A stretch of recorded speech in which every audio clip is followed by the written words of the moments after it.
Welcome back mga kaaldab. Ito na naman po ang inyong lingkod, si Mr. Destiny. At magbibigay tayo ng pinakamainit na update po ngayon sa social media mga kaaldab. Grabe, no? Ganito naman po kainit ang, kumbaga, ang campus tour nila Julia Montes at Alden Richards. Di po ba?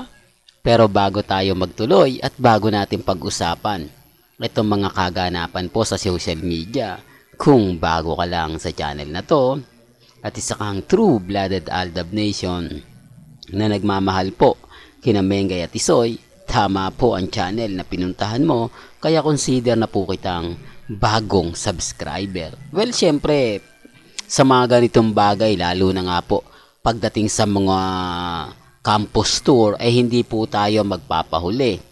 Hindi po ba gaya nga po ng mga update natin, titignan natin kung saan naman po susunod na magka-campus tour si Alden Richards at si Julia Montes. Pero sa September 16 nga po, nandito sila o nasa Market Taguig po.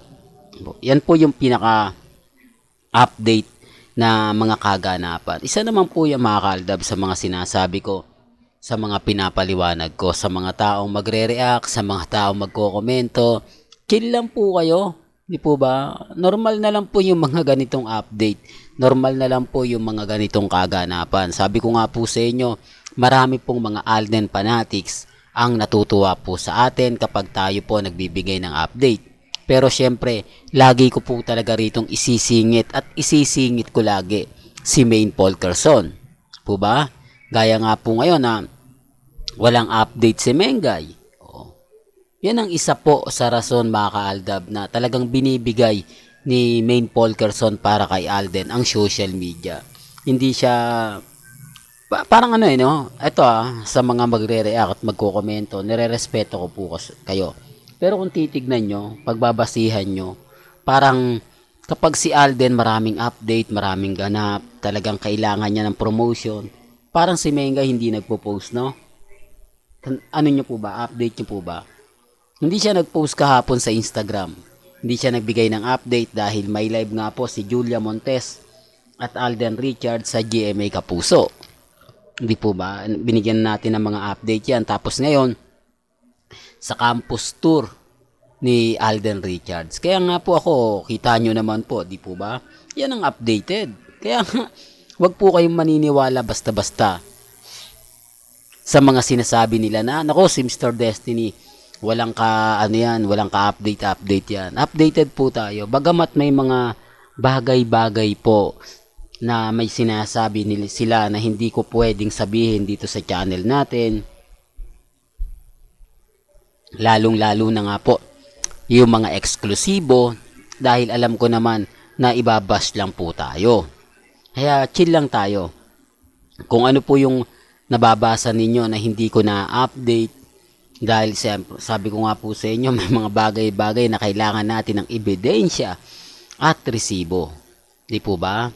Ngayon sapat na po sa akin ang walang update si Mengay. Sapat na sa atin na ibinigay ni Mengay para kay Alden etong social media ngayon.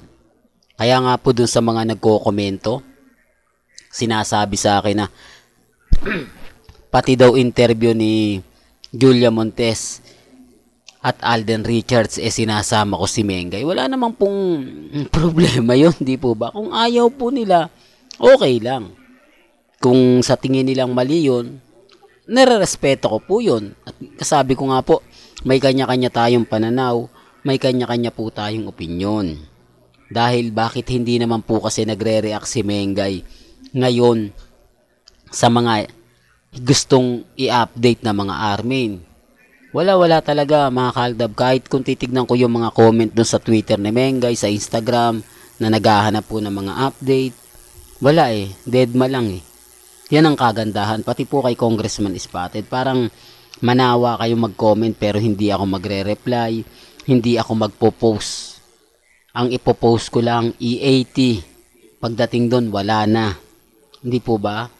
Tapos sasabihin nila na dikit na dikit daw si Mengay kay sa Armain, sa Main Fanatics, na hindi nga kayo binibigyan ng sarili nyong update Hindi katulad ni Alden. Kapag wala siyang work, kapag kapri siya, popost siya sa kanyang Instagram na magwo-workout po siya. Oh. Sabi ko nga po sa inyo, yan ang talagang, kumbaga, hindi bumibitiw. Yan yung matatag, yan yung kampante. Kaya nga po kami, sintatag din ni Alden Richards eh. Although yung iba po yung kinukwento, iba po yung sinasabi. Sa bagay, sa akin, normal lang po yan eh. Normal na lang yung mga ganyan. Pero kung titignan nyo naman po mga kaaldab, kung susuriin ninyo, may mga bagay-bagay po na mahirap nga pong ipaliwanag. Sabi ko nga po sa inyo, depende na lang to sa pananaw ng iba. Depende na lang po ito sa mga tao magre-react at magko-komento. Ako, masaya po ako, lalo na po ngayon na talagang napakarami. Di po ba na ganito ganyan, etc. etc. Chill lang tayo.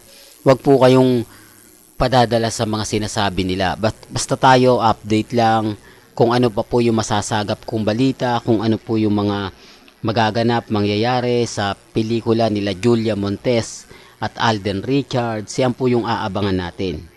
I-remind ko lang po, wala pong pilitan, hindi ko po kayo pinipilit na kumbaga suportahan to, panoorin to, puntahan sila. Kayo po magde-decide niyan. Kayo po kung sa tingin nyo pupunta kayo o hindi, desisyon po ninyo yon.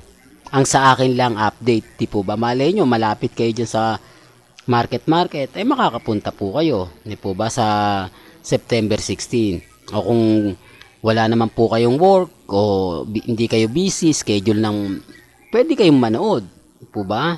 Pero depende pa rin po yan sa inyo. Ito naman po hindi ko pinopromote. Gusto ko lang malaman po ninyo yung mga update, yung mga kaganapan kay Alden Richards at sa pelikula niya. Kasi dito rin tayo kumukuha ng update eh. Kung sino nga po ba talaga. Huwag po kayong maniniwala Sanya Lopez, etc. etc. Di po ba? Umpisa pa lang po niyan. Alam naman po natin na may issue dyan. Pero kung gusto talaga ni Alden, nung una pa pinatulan niya na yan.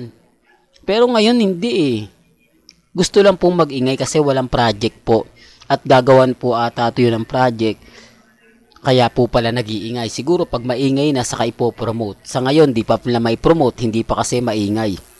Di po ba? Umaayon din po sila sa panahon.